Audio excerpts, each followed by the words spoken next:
اعوذ باللہ من الشیطان الرجیم، بسم اللہ الرحمن الرحیم۔ انجینئر مبشر محمود شاہ آپ کے ساتھ حاضر ہے۔ تو سورہ یوسف کا بیان ہو رہا ہے، تو آج اس سلسلے میں 5واں رکوع اس کی تفسیر ہوگی، پہلے تلاوت پھر ترجمہ اور پھر تفسیر ہوگی۔ یہ 36 سے 42 آیات ہیں اس میں۔ وَدَخَلَ مَعَهُ السِّجْنَ فَتَيَانِ قَالَ أَحَدُهُمَا إِنِّي أَرَانِي أَعْصِرُ خَمْرًا وَقَالَ الْآخَرُ إِنِّي أَرَانِي أَحْمِلُ فَوْقَ رَأْسِي خُبْزًا تَأْكُلُ الطَّيْرُ مِنْهُ نَبِّئْنَا بِتَأْوِيلِهِ إِنَّا نَرَاكَ مِنَ الْمُحْسِنِينَ قَالَ لَا يَأْتِيكُمَا طَعَامٌ تُرْزَقَانِهِ إِلَّا نَبَّأْتُكُمَا بِتَأْوِيلِهِ قَبْلَ أَنْ يَأْتِيَكُمَا ذَلِكُمَا مِمَّا عَلَّمَنِي رَبِّي إِنِّي تَرَكْتُ مِلَّةَ قَوْمٍ لَا يُؤْمِنُونَ بِاللَّهِ وَهُمْ بِالْآخِرَةِ هُمْ كَافِرُونَ وَاتَّبَعْتُ مِلَّةَ آبَائِي إِبْرَاهِيمَ وَإِسْحَاقَ وَيَعْقُوبَ مَا كَانَ لَنَا أَن نُشْرِكَ بِاللَّهِ مِنْ شَيْءٍ ذَلِكَ مِنْ فَضْلِ اللَّهِ عَلَيْنَا وَعَلَى النَّاسِ وَلَكِنَّ أَكْثَرَ النَّاسِ لَا يَشْكُرُونَ یا صاحب السجن أَأَرْبَابٌ مُتَفَرِّقٌ خَيْرٌ أَمِ اللَّهُ الْوَاحِدُ الْقَهَّارُ مَا تَعْبُدُونَ مِن دُونِهِ إِلَّا أَسْمَاءً سَمَّيْتُمُوهَا أَنْتُمْ وَآبَاؤُكُمْ مَا أَنزَلَ اللَّهُ بِهَا مِن سُلْطَانٍ إِنِ الْحُكْمُ إِلَّا لِلَّهِ أَمَرَ أَلَّا تَعْبُدُوا إِلَّا إِيَّاهُ ذَلِكَ الدِّينُ الْقَيِّمُ وَلَكِنَّ أَكْثَرَ النَّاسِ لَا يَعْلَمُونَ یا صاحب السجن أَمَّا أَحَدُكُمَا فَيَسْقِي رَبَّهُ خَمْرًا وَأَمَّا الْآخَرُ فَيُصْلَبُ فَتَأْكُلُ الطَّيْرُ مِنْ رَأْسِهِ قُضِيَ الْأَمْرُ الَّذِي فِيهِ تَسْتَفْتِيَانِ وَقَالَ لِلَّذِي ظَنَّ أَنَّهُ نَاجٍ مِنْهُ اذْكُرْنِي عِنْدَ رَبِّكَ فَأَنْسَاهُ الشَّيْطَانُ ذِكْرَ رَبِّهِ فَلَبِثَ فِي السِّجْنِ بِضْعَ سِنِينَ۔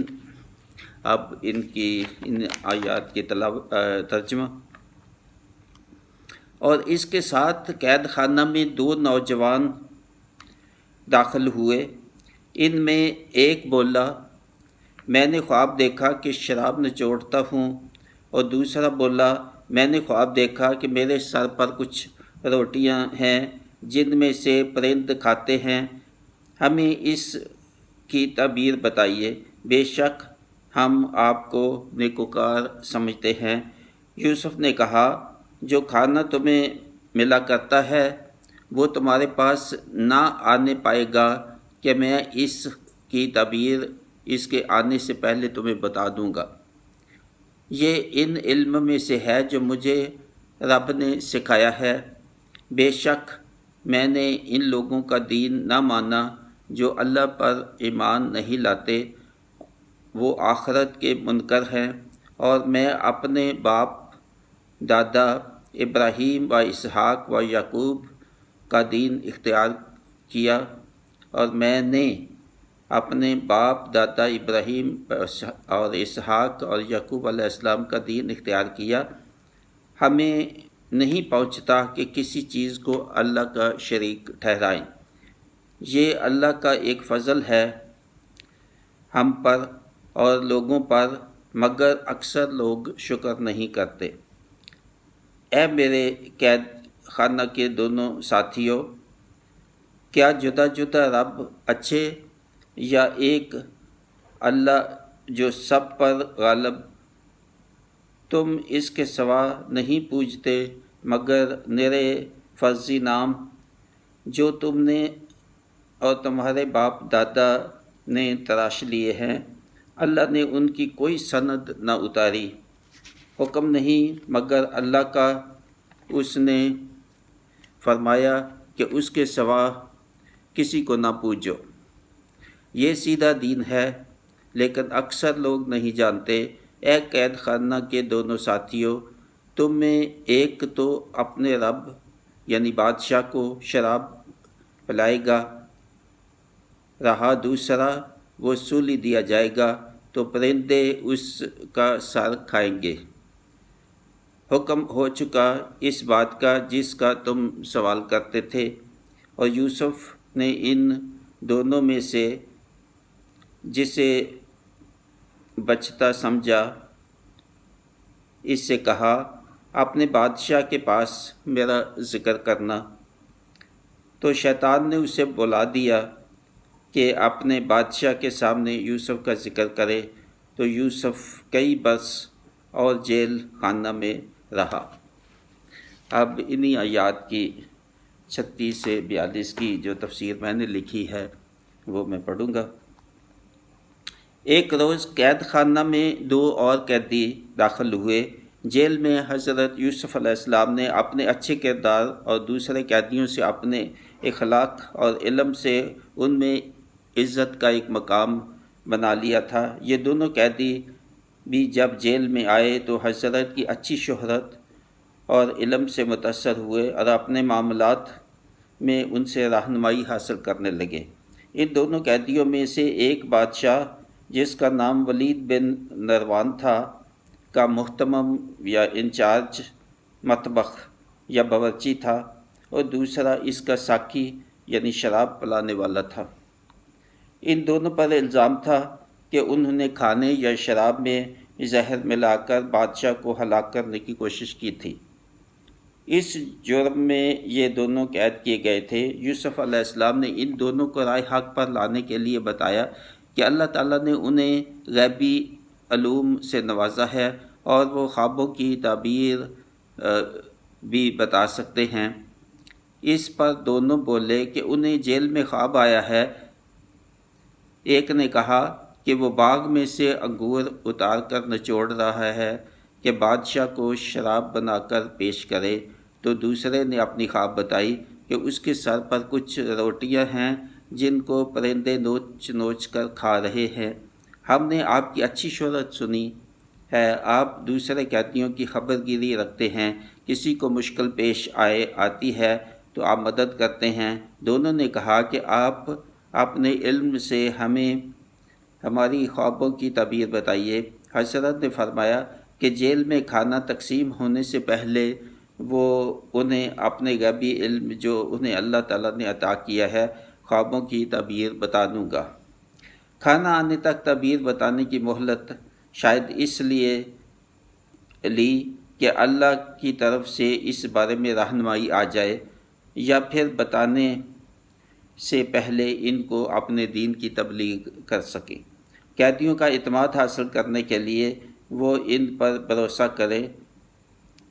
انہیں کہا کہ ان غیبی علوم جو اللہ تعالیٰ نے انہیں سکھائے ہیں وہ کوئی علم نجوم سے انہوں نے حاصل نہیں کیے، یہ اللہ تعالیٰ نے ان کو عطا کیے، اس لیے کہ وہ دین حق جو توحید کا دین ہے اور وہ شرک نہیں کرتے اور آخرت پر یقین کو مانتے ہیں، اور ان بتوں اور ستاروں اور دیوتاؤں کو نہیں مانتے جو نہ کسی کا فائدہ اور نہ نقصان کر سکیں۔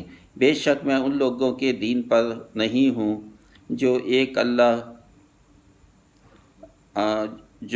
اللہ جو قادر مطلق ہے پر ایمان نہیں لاتے، اور نہ ہی آخرت میں اٹھائے جانے اور جزا اور سزا پر یقین رکھتے ہیں۔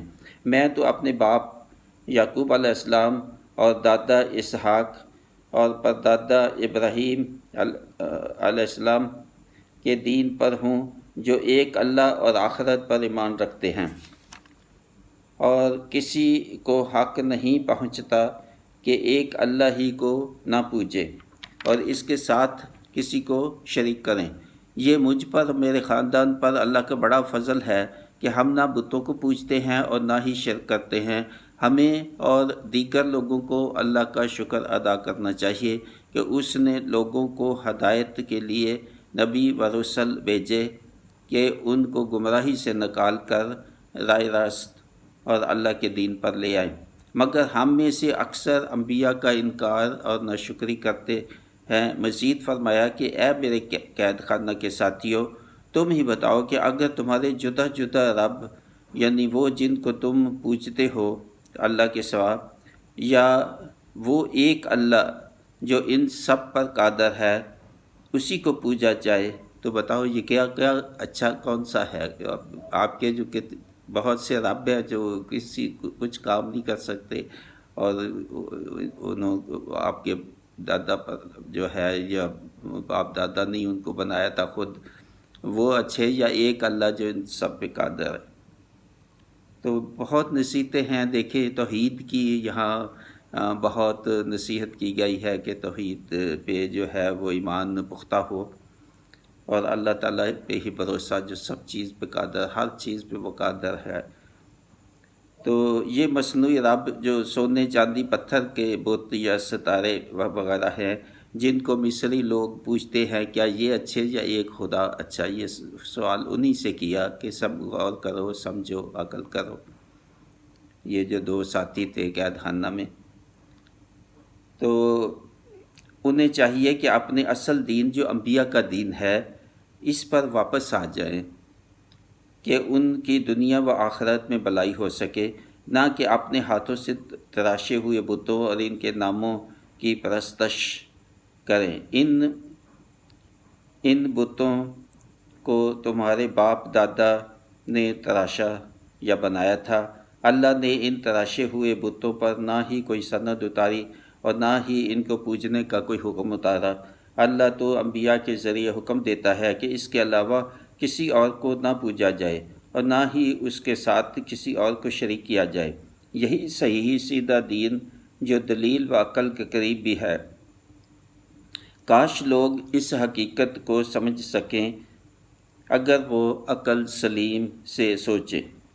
حضرت یوسف علیہ السلام نے ان دونوں قیدیوں کو خواب کی تعبیر سنانے سے پہلے توحید کی ہدایت فرمائی کہ شاید وہ دین حق کو سمجھ کر اس کو اختیار کر لیں۔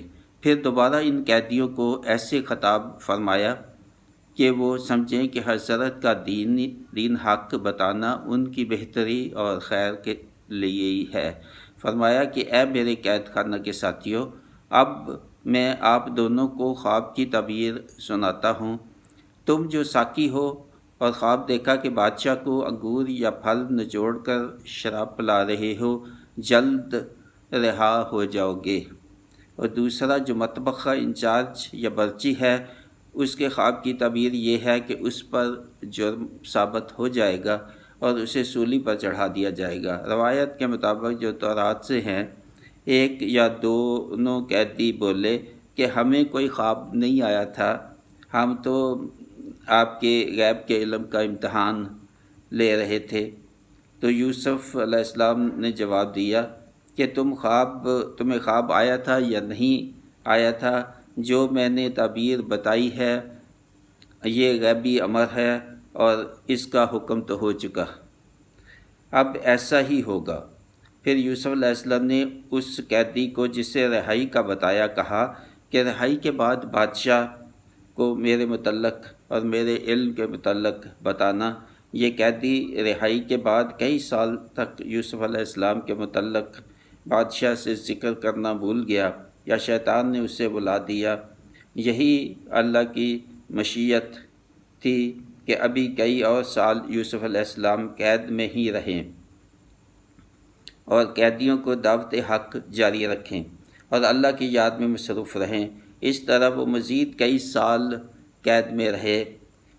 تو یہ جو اس قصہ کا 5واں حصہ جو ہے وہ مکمل ہوا۔ تو اس میں بہت ہدایتیں ہیں، نصیحتیں ہیں ہمارے لیے۔ تو اللہ تعالیٰ سے دعا ہے کہ ہمیں ان سب پہ غور کرنے کی، ان کو سمجھنے کی توفیق اور ان پہ عمل کرنے کی توفیق عطا فرمائے۔ وما علینا الا البلاغ۔ مبشر محمود شاہ، مع السلام۔